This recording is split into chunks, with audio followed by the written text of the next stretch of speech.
Newbies Lanka. Newbies Lanka web application එක ගැන අද වෙනකොට මේ දීවර ශේෂ්ත්‍රයේ ගොඩක් අය කතා බහ කරගෙන යනවා.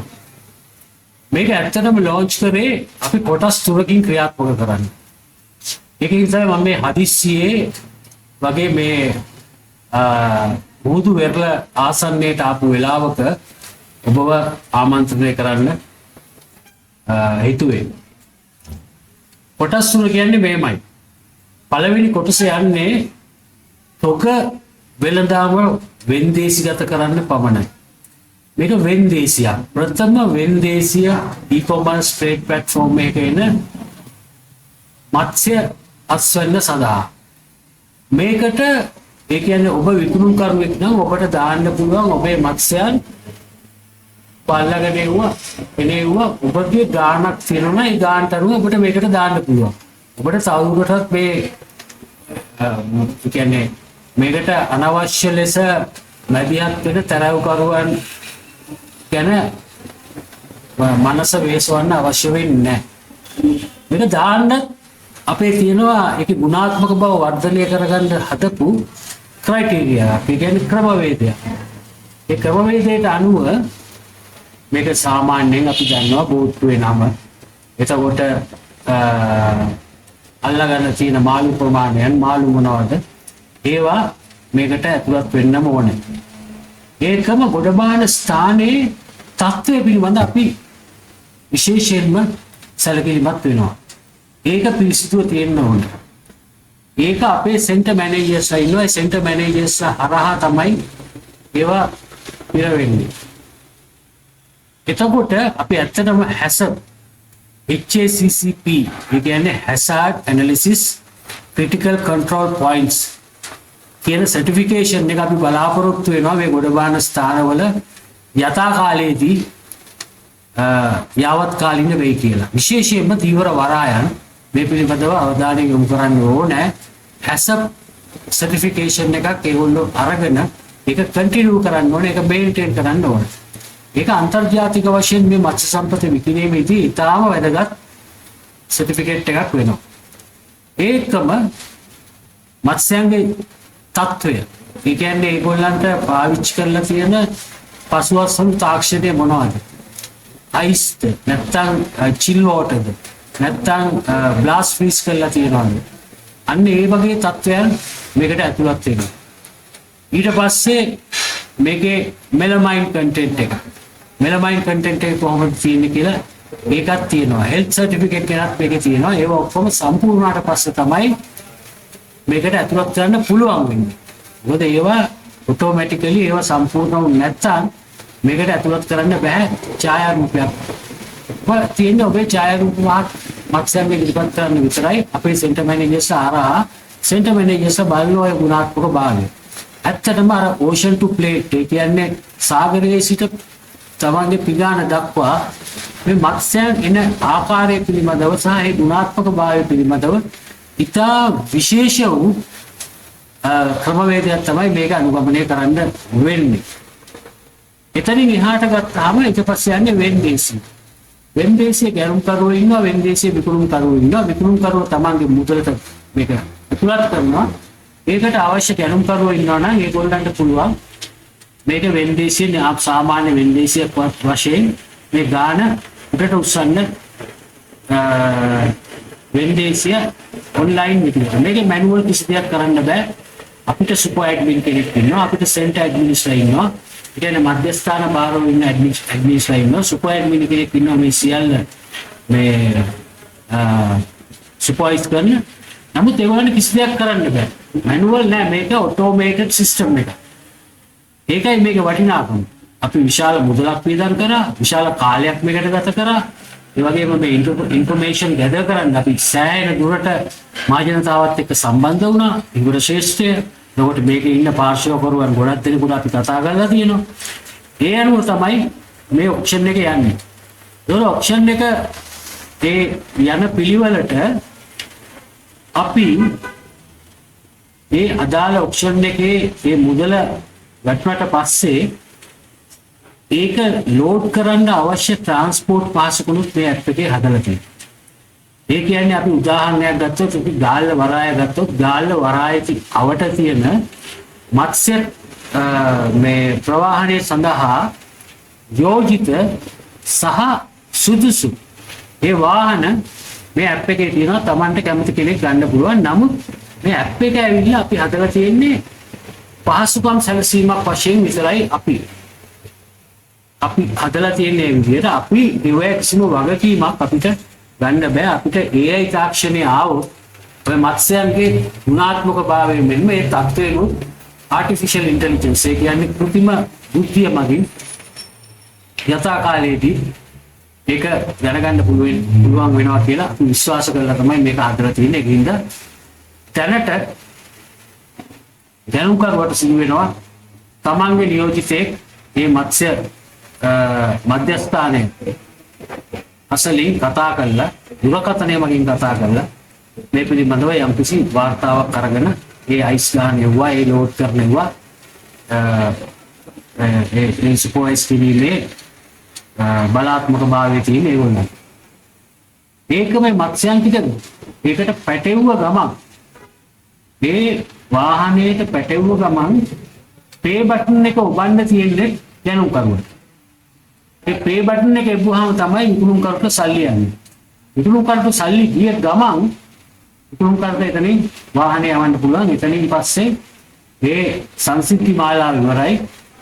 කිසිම වගකීමක් නැහැ.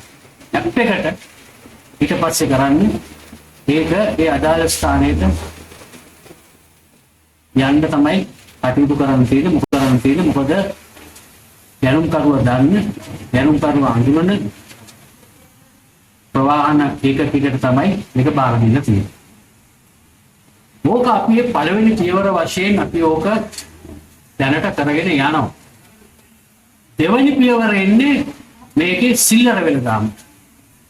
සිල්ලර වෙලදාමට එන ඇප් එක දෙලින්ම අපි එන්නේ ඔයගොල්ලන්ගේ ෆෝන් එකට දාන්න පුළුවන් යාළු කියලා ඇප් එක. යාළු. ඇත්තටම යාළුවෙක් මේක. මේ ඇප් එකට ඕනේ බයිසිකලයක්, ඒ කියන්නේ ෆුට් සයිකල් එකක්, ඕනේ මෝටර් සයිකල් එකක් සහ ත්‍රී වීල් එකක් මේකට සම්බන්ධ වෙන්න පුළුවන්. සම්බන්ධ වෙන්න පුළුවන් අපි ඔය ලොකු කමිෂන් අය කරන්නේ 101යි මේ ඇප් එකට ගන්න හැම පැත්තෙම 101යි. ඉතින් කාට හරි මාළු 500ක් 1000ක් මේ මාළු 500ක් හරි කිලෝ එකක් හරි ඕන නම් කරන්න තියෙන්නේ මේ ඇප් එක හරහා ඒ අපි ඇප් එකෙන් ඒ ඇප් එකේ රෙජිස්ටර් වෙලා ඉන්න ඒ අවශ්‍ය ඒ මත්ස්‍ය ව්‍යවසායකයා පවුල වේවා උට මැසේජ් එකක් යවන්න මට අහවල් මාළු 500ක් ඕන. එතකොට ඒ එක්කම ඕන විදිය මේ යාළු ඇප් එකෙන් ඒ අදාළ ඒ අවට ඉන්න ප්‍රවාහන ඒකකයට ලැබෙනවා. ඒකේ ප්‍රවාහන ඒකකයට අවශ්‍ය මුදල දැනුම්කරු විසින් ලබා දෙන්න ඕනේ. අනි ප්‍රවාහන ඒකක වලින් එහෙම දැනට ලොකු මුදලක් ගන්න නැහැ. ගන්න බලාපොරොත්තුකුත් නැහැ. ඒ 100%ටම තමයි අපේ ඒ ඇප් එකේ මුදල වශයෙන් යන්නේ.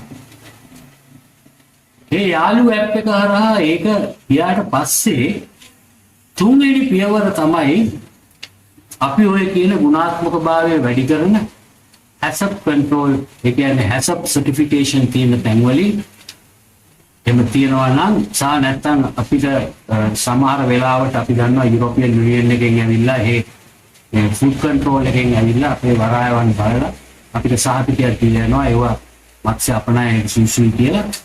මේ වරායවන් වලින් යවන මාළු අපි දෙලින්ම සම්බන්ධ කරනවා අන්තර්ජාතික ඒ කියන්නේ ජාත්‍යන්තර මත්ස්‍ය වෙළඳේසි පොළවල් වලට. අපි දැනටම කතා කරගෙන ඉන්නවා ජපානයේ මත්ස්‍ය ඒකකයක් වෙත මත්ස්‍ය මධ්‍යස්ථානයක් වෙත. ඒගොල්ලෝ කෙලින්ම කැමති ඒගොල්ලන්ගේ කෙලින්ම මේකට සම්බන්ධ වෙලා ඒ කියන්නේ මම අද ටුනා ෆිෂ් දැම්මොත් එහෙම හොඳ ක්වොලිටි එකේ ඒක හොඳ ක්වොලිටි කියලා බලලා ඒක මේක අනුව මේකට ප්‍රොසෙසින් සෙන්ටර්ස් ඔක්කොම මේ සම්බන්ධ කරගන්න තමයි මේ ඇප් එක හදන්න තියෙන්නේ. ඒකට හෙල්ත් සර්ටිෆිකේට් ඔක්කොම ඒ සර්ටිෆිකේෂන්ස් එකත් මේකට හම්බ වෙනවා.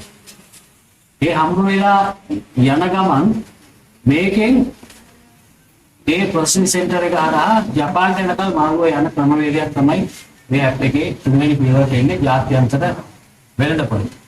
අපේ ඇත්තටම බලාපොරොත්තු මේක ලෝකල් මාකට් එක නෙමෙයි. අපි ඇත්තටම මේකට බලාපොරොත්තු වුණේම අන්තර්ජාතික වෙළඳපොළ ග්‍රහණය කරන්න මීට වැඩි. මොකද ලංකාවට අවශ්‍ය ඩොලර්ස්. මේ ඩොලර්ස් ගන්න නම් අපි තව මත්ස්‍යයන් යවන්න ඕනේ. ඒ යවන්න නම් ක්වොලිටිය තියෙන්න ඕනේ සහ මෙතන පොඩි ප්‍රශ්නයක් තියෙනවා මේ අතරමැදිය. ඒකින්ද මේ සමහර වෙලාවට අනවශ්‍ය මිලක් නියම වෙනවා දෝ කියලා ප්‍රශ්නාර්ථයක් තියෙනවා මේ මත්ස්‍ය ඒ කියන්නේ නිෂ්පාදකයා කියන්නේ මේ මත්ස්‍යයන් මුදේ ගිහිල්ලා අල්ලන අය. ඉතින් ඒගොල්ලන්ට රුපියල් 100ක් දෙනවා නම් ඒ විකුණන්නේ 500ට නම් අන්තර්ජාතික වෙළඳපොළට ඒ මුදල රුපියල් 400ක මුදල යන්නේ මෙලින්ම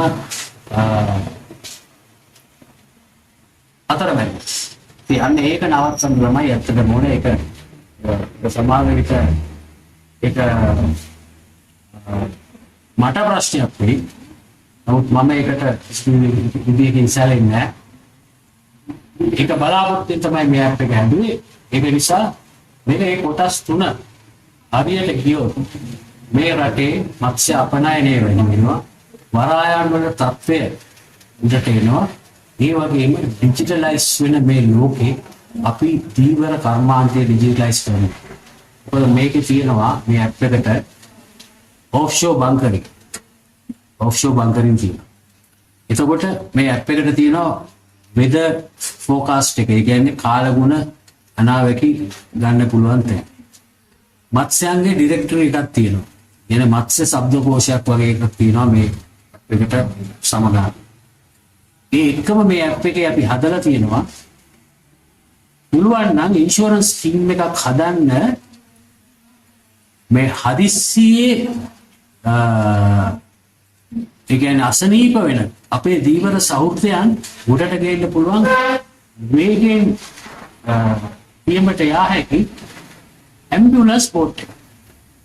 ඇම්බියුලන්ස් බෝට් එකේ තනිකර ඉන්ෂුරන්ස් ප්‍රීමියම් එක පොඩ්ඩක් වැඩි කරලා හරි ඒක ඉන්ෂුරන්ස් කම්පැනියක් හදන්න බව කරලා තියෙනවා. නමුත් අපි විශ්වාස කරනවා අවුරුදු 3ක් ඇතුළත අපි මේකෙන් කොටසක් වෙන් කරනවා මේ හම්බෙන 100%කින් කොටසක් මේ දීවර සෞඛ්‍යයන්ගේ අනාගතය වෙනුවෙන් ෆිෂරිස් ට්‍රස්ට් එකක් මත ෆිෂරිස් ට්‍රස්ට් එකෙන් අපි කවදා හරි බලාපොරොත්තු වෙන්නේ දීවර බැංකුවක් සහ දීවර රක්ෂණ ක්‍රමයක් හදන්න ඔය ඇම්බියුලන්ස් බෝට්ස් එතකොට බ්‍රේක් ඩවුන් බෝට්ස් මොක්සේ ඉන්ජින් මොකක් කරනවා මොකක් හරි දැන් වෙන්න පුළුවන් ක්‍රමවේදී සහ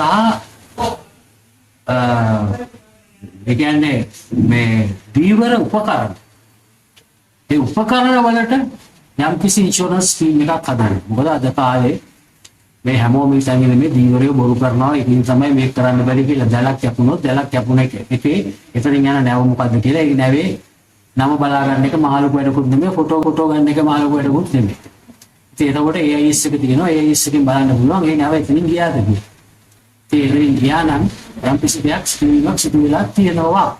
එහෙම නැත්තම් තමයි එතන ස්ක්‍රීන් එකක් වෙලා නැහැ කියලා ඔප්පු කරගන්න වෙන්නේ. ඒ වගේ අද තාක්ෂණයේ දුන්නු මේවා ඉස්සරහට යනකොට සැටලයිට් තාක්ෂණයත් ඇත්තටම මේ ලාභදායී ක්‍රමයකට આવොත් ඔබට ඔබගේ මත්ස්‍යස් වෙන උදේසිත අන්තර්ජාතික වශයෙන් උපුර ගන්න පුළුවන් තත්ත්වයක තමයි මේක අගන තියෙන්නේ. දැනටත් අපි ආයතනයක් එක්ක කතා කරා. ඒක SMS එකක් SMS එක ටිකක් මිල අධිකයි. ඒක මේකෙන් රූපේ වන්න බෑ තාම. මේ වර්ඩ්ස් විතරයි වන්න පුළුවන් වචන විතරයි.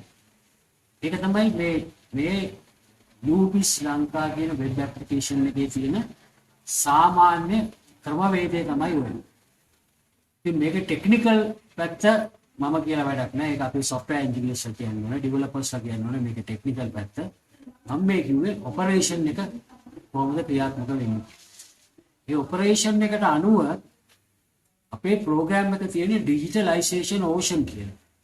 ඩිජිටලයිසේෂන් එකේ ඕෂන් කියන එකේ ඊටාම සුළු ඊටාම පොඩි එක සෙග්මන්ට් එකක් තමයි මේ ෆිෂරීස් e-commerce platform එක.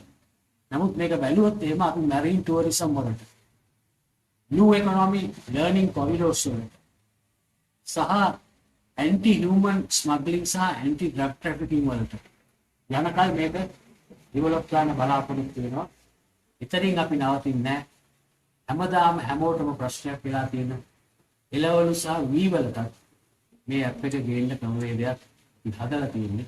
ඉදිරියේදී බලාපොරොත්තු වෙන විස්තර එතකන් එන්න අපි එක් වෙන්න රූබිස් ලංකා ඇප් එක වෙබ් ඇප් එකට අදම ලියාපදිංචි වෙන්න. ලියාපදිංචි නොමිලේ 0113 50යි 28යි 28 0113 50යි 28යි 28 යන දුරකථන අංකයට සතියේ දිනවල රාජකාරී වෙලාවන්හි අනුකම්පිත. ස්පීකර් ජය වේවා.